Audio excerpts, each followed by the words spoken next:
South Sudanese student is using his passion for airplanes to design light aircraft. He discovered his love for aeronautics when he was just a young boy. But his dreams of becoming an engineer are being disrupted by the fighting in his country. Africa 54's Paul Ndiho has the story.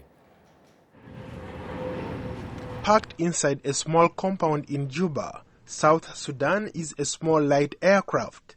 The plane was designed and built by a 23-year-old George John Mail, a high school student who discovered his talent for airplanes when he was just about 5 years old. This is the second prototype. He built the plane using local materials such as scrap metal and discarded plastics. This isn't my first work or my first invent. I've done a lot since I was still a kid. Yeah.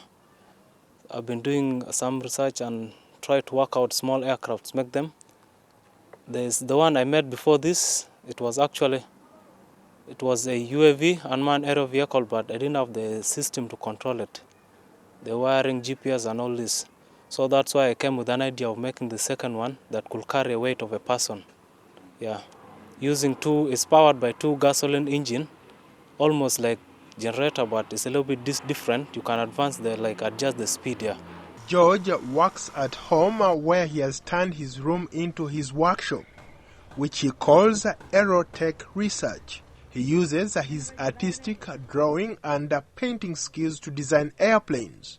He has developed his prototypes using information he finds on the internet.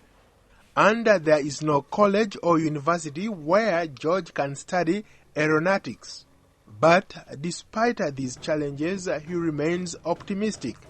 There are times whereby I'm discouraged because when I do these things, they sometimes call me I'm crazy and all this. Even sometimes when I bring the material, I sneak them into the house through the fence so that they will not see it. If they see it, they'll start saying I'm wasting money on crazy stuff. Yeah.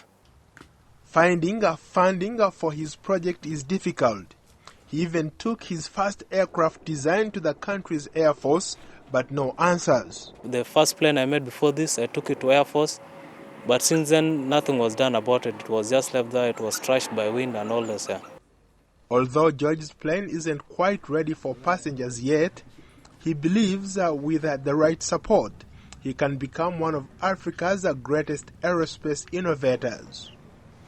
Paul Ndiho, VOA News, Washington. Very smart fellow there. Now